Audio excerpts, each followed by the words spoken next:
इस वीडियो में मैं एसएसटी जनरल कैटेगरी का पेपर सॉल्व करूंगा जो कि आज 18 फरवरी को हुआ है।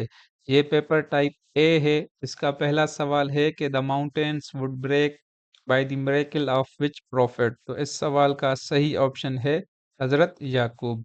ये वीडियो बहुत इंपॉर्टेंट है। जिन कैंडिडेट्स की अभी तक टेस्ट नहीं हुई तो ये उनके लिए इम्पोर्टेंट है, क्योंकि इसी से मिलते जुलते सवाल आते हैं। जैसे कल मैंने ऑब्जेक्टिव रेजोल्यूशन के बारे में पढ़ाया था, तो आज उसकी डेट आई है इसी पेपर में।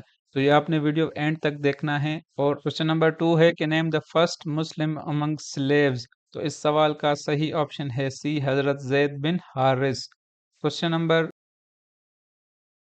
क्वेश्चन नंबर 3 है कि सुमैया बिनते खयात, या कहीं पे सुमैया बिनते खुबात भी है, वाज दी। ऑप्शन ए है first to accept Islam. Option B है first martyr of Islam. Option C है first women to participate in battle. D है first women to learn the holy Quran. तो इस सवाल का सही ऑप्शन है क्या?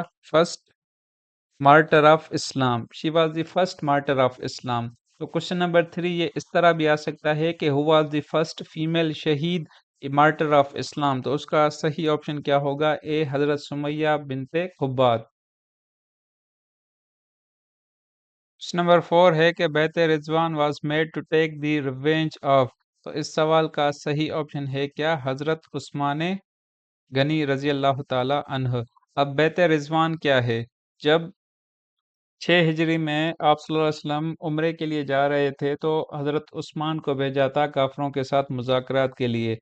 तो वहाँ पे एक अफवाह चली कि काफिरों ने हज़रत उस्मान गनी को कत्ल कर दिया है। तो आप सल्लल्लाहु अलैहि वसल्लम ने एक पेड़ के नीचे सब सहाबा से अहद लिया कि हम हज़रत उस्मान के कत्ल का बदला लेंगे। तो इसको क्या कहते हैं? बैत रिजवान। और ये कब हुआ था? ये हुआ था 6 हिजरी में। और बैत रिजवान के बाद एक और इम्पोर्टेंट इवेंट है ट्रीटी ऑफ हुदैबिया। ये भी कब? 6 हिजरी में हुआ था। ये आपने ज़रूर भी याद रखने हैं। क्वेश्चन नंबर 5 है which battle was fought after the conquest of Mecca. अच्छा, ये इम्पोर्टेंट है कि कॉन्क्वेस्ट ऑफ मक्का कब हुआ था? ये हुआ था रमज़ान 8 हिजरी में। Very important. और उसके बाद जंग तबूक हुई थी। तबूक कब? 9 हिजरी में हुई थी। लेकिन इसका जो सही ऑप्शन है वो क्या है? बी, हुनैन। ये 8 हिजरी में ही हुई थी। क्वेश्चन नंबर 6 है कि Hazrat Ruqayya daughter of prophet died on the day of which battle. तो इस सवाल का सही ऑप्शन है क्या? ए, बदर। हजरत रुकैया आप सल्लल्लाहु अलैहि वसल्लम की बेटी थी। और ये किसकी वाइफ थी? हजरत उस्मान गनी की। Question number 7 and question number 8 ये हैं दो खुलफाए राशिदीन के बारे में कि हजरत अबू बकर की डेथ कब हुई थी, कौन सी हिजरी में, और हजरत अली की डेथ कौन सी हिजरी में हुई थी। तो खुलफाए राशिदीन के बारे में ये इंपॉर्टेंट नॉलेज है, आपने याद रखनी है कि जो पहला खलीफा था सैयदना अबू बकर सिद्दीक, उनकी डेथ कब हुई थी? 21 जमादुल आखिर 13 हिजरी को। Very important. और जो उनका टेन्योर था वो कितना था? 2 साल 3 माह। और डेथ के वक्त उनकी एज कितनी थी? 63 ईयर्स। तो इस सवाल जो क्वेश्चन नंबर 7 है कि इन विच हिजरी हजरत अबू बकर डाइड, वो कौन सा है? 13 हिजरी, ऑप्शन सी। और सैयदना उमर सेकंड खलीफे, ये कब इनकी डेथ हुई थी? 23 हिजरी में। और ये भी 63 ईयर्स ओल्ड थे। और इनका जो खिलाफत का वक्त था वो कितना था? 10 साल 6 माह और 4 दिन। और तीसरे नंबर पे हैं सैयदना उस्मान गनी रजी अल्लाह ताला अन्हो। इनकी डेथ कब हुई थी? 17 जिलहिज्जा 35 हिजरी में। और इनकी एज कितनी थी? 84 ईयर्स। और खिलाफत में जो सबसे ज्यादा खिलाफत का वक्त है वो किसका है? हजरत सैयद उस्मान गनी का। और जो क्वेश्चन नंबर 8 है कि इन विच हिजरी हजरत अली वाज मार्टर्ड। तो इस सवाल का सही ऑप्शन है क्या? बी, 40 हिजरी, 21 रमजानुल मुबारक 40 हिजरी में। अच्छा, एक और सवाल आ सकता है कि टोटल गजवात कितनी हैं। तो उनका जो टाइटल है कितना है? 29। Very important. अच्छा, क्वेश्चन नंबर 9 है कि Hazrat Abu Bakr paid for land of which of the following mosque. तो उस सवाल का सही ऑप्शन है क्या? मस्जिद नबवी। अच्छा, मस्जिद नबवी की जो ज़मीन थी वो दो यतीमों की थी। कौन? सहल एंड सोहेल। वेरी इंपॉर्टेंट, ये भी आपने याद रखने हैं। आप सल्लल्लाहु अलैहि वसल्लम ने हजरत अबू बकर को कहा कि इस जमीन की कीमत 10 दीनार पे करें। क्वेश्चन नंबर 10 है इस्लामियात का लास्ट सवाल कि Hazrat Umar embraced Islam influenced by which surah of the Holi Quran.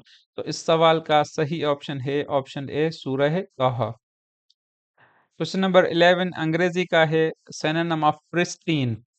अब प्रिस्टीन की दो मीनिंग्स हैं in its original condition unspoiled perfect या clean and fresh as if new spotless जिस पे कोई धब्बा दाग वगैरह ना हो। तो ये दो इंपॉर्टेंट प्रिस्टीन के सिनोनिम्स हैं आपने याद रखने हैं इमैक्यूलेट या परफेक्ट। तो गिवन ऑप्शंस ऑप्शन ए है डर्टी डर्टी इसका क्या अपोजिट हो जाएगा प्योर गिरमी चार्मिंग। तो इस सवाल का सही ऑप्शन क्या होगा प्योर। क्वेश्चन नंबर 12 है विच of the following is correctly spelled. अच्छा वैसे आता है कि रॉन्गली स्पेल्ड इसमें क्या उलट है करेक्टली स्पेल्ड। इसमें ये डिफिनीशन डेस्टिनेशन डाइवर्जन ये इन तीनों की स्पेलिंग क्या है गलत है dice function option A is correct.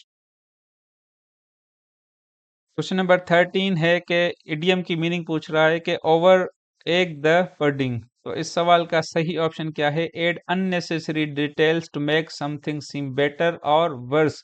मतलब किसी के बारे में किसी को अच्छा बयान करना बढ़ा चढ़ाकर बयान करना। क्वेश्चन नंबर 14 है रफल समबॉडीज फीदर। इसका क्या मकसद है मतलब किसी को एनॉय करना किसी को तंग करना किसी को गुस्सा दिलाना। तो इस सवाल का सही ऑप्शन है क्या C annoy somebody. Question number 15 is about one word substitution that which can be drunk ऐसी चीज जो पीने के काबिल हो। तो उसको हम क्या कहते हैं option C portable very important जैसे पोर्टेबल वाटर मतलब water that is able to be drunk या इसका जो सिनोनिम है ड्रिंकेबल। अब दूसरे ऑप्शंस को देखते हैं ऑप्शन ए है एडिबल। एडिबल का क्या मकसद है जो खाने के लायक हो fit or suitable to be eaten और पोर्टेबल क्या है suitable to be drunk. Option B है पैलेटेबल। अब पैलेटेबल की दो मीनिंग्स हैं प्लेजेंट टू टेस्ट जो चीज़ टेस्ट में अच्छी लगे एक्सेप्टेबल सेटिस्फैक्टरी ये इसके सिनोनिम्स हैं। क्वेश्चन नंबर 16 है a group of houses generally smaller than a village. तो उसको क्या कहते हैं हेमलेट वेरी इंपॉर्टेंट। 17 है the wayfarer said to me do you know the way to the said village. अब ये क्या है डायरेक्ट फॉर्म ऑफ स्पीच है इसको हमने इनडायरेक्ट फॉर्म ऑफ स्पीच में कन्वर्ट करना है। एज यू नो कि जब पॉजिटिव होता है तो यहाँ पे सेड की जगह हम क्या टोल्ड लिखते हैं लेकिन जब क्वेश्चन होता है तो हम क्या आस्क्ड लिखते हैं। और दैट लगता है पॉजिटिव में और जो क्वेश्चन में सवाल होता है उसको हम क्या इफ लगाते हैं। अब दी वेफेयर आस्क्ड मी इफ क्या है सेकंड पर्सन प्रोनाउन तो सेकंड पर्सन प्रोनाउन को हम हमेशा क्या ऑब्जेक्ट से कन्वर्ट करते हैं। तो यू का क्या करेंगे आई और ये क्या है नो प्रेजेंट है और यहाँ पे क्या है पास्ट है। ये फर्स्ट वीडियो में मैंने आपको बताया था कि डायरेक्ट इनडायरेक्ट स्पीच में हम टेंस क्या करते हैं तब्दील करते हैं। अगर यहाँ पे पास्ट होता है तो इसको भी पास्ट करते हैं अगर ये प्रेजेंट होता है तो इसका टेंस चेंज नहीं होता। अब यहाँ पे पास्ट है तो प्रेजेंट क्या पास्ट में कन्वर्ट होगा। The wayfarer asked me if I knew the way to the said village.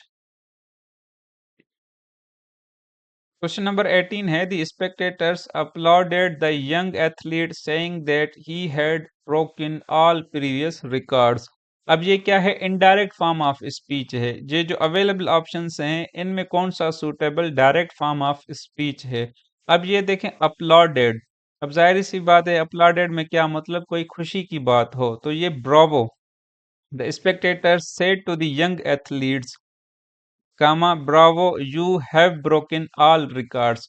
अब देखें इनडायरेक्ट स्पीच में क्या है हेड तो डायरेक्ट में हम क्या ये पास्ट है तो इसका प्रेजेंट क्या होगा हैव होगा। ये भी एक ट्रिक है कि कौन सा अवेलेबल ऑप्शंस में से सही होगा। क्वेश्चन नंबर 19 है एक्टिव पैसिव के बारे में the historical society built the museum. अच्छा इसमें ऑप्शन बी नहीं ऑप्शन ए करेक्ट होगा। ये मैंने रॉन्गली टिक किया है तो इसका सही ऑप्शन क्या होगा ऑप्शन ए वो मैं बताता हूँ किस तरह। The historical society built the museum. As you know के हम ऑब्जेक्ट को क्या सब्जेक्ट की जगह पे रखते हैं, इसमें ऑब्जेक्ट क्या है, द म्यूजियम, उसको हम रखेंगे सब्जेक्ट की जगह के पे द म्यूजियम। अब ये क्या है, सिंपल पास्ट है, बिल्ट, इसी से हमें पता चल रहा है कि ये क्या सिंपल पास्ट है। तो सिंपल पास्ट के हम पैसिव में क्या वाज और वर लगाते हैं। अब ये सब्जेक्ट क्या है, सिंगुलर है, द म्यूजियम, तो वाज लगाएंगे। अगर ये प्लूरल होता तो हम क्या लगाते यहाँ पे, द म्यूजियम्स वर। अगर ये जुमला इस तरह होता, the historical society built the museums, तो वहां पे हम क्या, द म्यूजियम्स वर। अब ये the museum was built by and ये सब्जेक्ट द हिस्टोरिकल सोसाइटी, तो इस सवाल का सही ऑप्शन क्या होगा, ऑप्शन ए।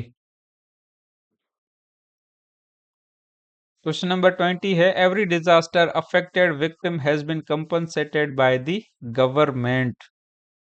अब ये क्या है, ऑलरेडी पैसिव में है, इसका हमने एक्टिव बनाना है। अब ये इसमें द गवर्नमेंट पहले आएगा और ये क्या है, हैज बिन। पैसिव में क्या है, हैज बिन, तो उसका एक्टिव क्या है, has, the government has compensated every disaster affected victim. Question number 21 है कि Sindh Madrasatul Islam Karachi was established on which date by Agha Hasan Ali Effendi. इस सवाल में क्या वो एग्जैक्ट डेट पूछ रहा है, तो इस सवाल का सही ऑप्शन है क्या, 1 सितंबर 1885। क्वेश्चन नंबर 22 है कि sir Sayyid Ahmad Khan led the foundation of a Persian school at Lucknow, Aligarh, Moradabad, Delhi, तो इस सवाल का सही ऑप्शन है क्या, सी, मुरादाबाद। क्वेश्चन नंबर 23 है कि which of the following is the nearest to the Gwadar port, strait of Singapore, strait of Hormuz, strait of Malacca and Suez canal, तो इस सवाल का सही ऑप्शन है क्या, बी, स्ट्रेट ऑफ हार्मुज। अब ये आप देखें, ये है पाकिस्तान और यहाँ पे है गवादर, तो इसके जो करीब तर स्ट्रेट है that is straight of Hormuz. अब ये आप जो स्ट्रेट की डेफिनेशन है ये आप याद रख लें, स्ट्रेट क्या होता है, a narrow passage of water connecting two seas और two large areas of water. अब ये क्या है, एक नैरो पैसेज है जो क्या कर रहा है, two large bodies of water को आपस में कनेक्ट कर रहा है।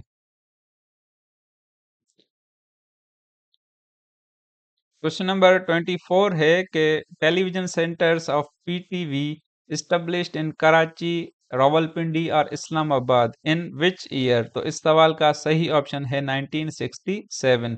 अच्छा, पीटीवी के बारे में दो तीन और सवाल इंपॉर्टेंट है, ये आपने याद रखने हैं कि पीटीवी कब बनी थी, इट वाज बिल्ट या फाउंडेड इन 1964।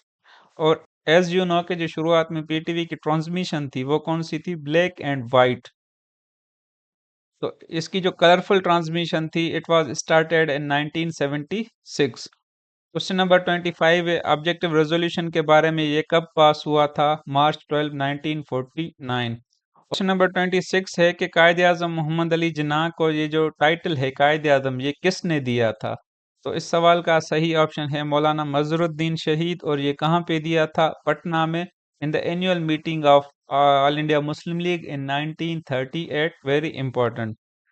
और एज यू नो कि इलाहाबाद का जो फेमस प्रेसिडेंशियल एड्रेस था अलामा मोहम्मद इकबाल का, तो वो किस डेट पे था, इट वाज ऑन 29 दिसंबर 1930। और नेक्स्ट सवाल है कि who served as the shortest tenure as the PM of Pakistan. अब पाकिस्तान के जितने भी प्राइम मिनिस्टर्स हैं उसमें शॉर्टेस्ट टेन्योर किसका है, तो इसका नाम है नूरुल अमीन, और ये कितना, सिर्फ 13 दिनों के लिए बना था। और नूरुल अमीन के बारे में एक और इम्पॉर्टेंट पॉइंट है, ये भी सवाल आ सकता है कि the only vice president of Pakistan, Pakistan की हिस्ट्री में ओनली वाइस प्रेसिडेंट वो कौन था, it was also Nurul Amin. Next सवाल है कि the constitutional amendment 18th amendment जो कब पास हुई थी, 2010 में, received the assent of the president. Assent का क्या मकसद है, एग्रीमेंट, तो प्रेसिडेंट ने कब साइन किया था, अप्रैल 19 2010 में। और ये पार्लियामेंट से कब पास हुई थी, नेशनल असेंबली से, it was pass on April 8 2010। So this is the end of video. Thank you.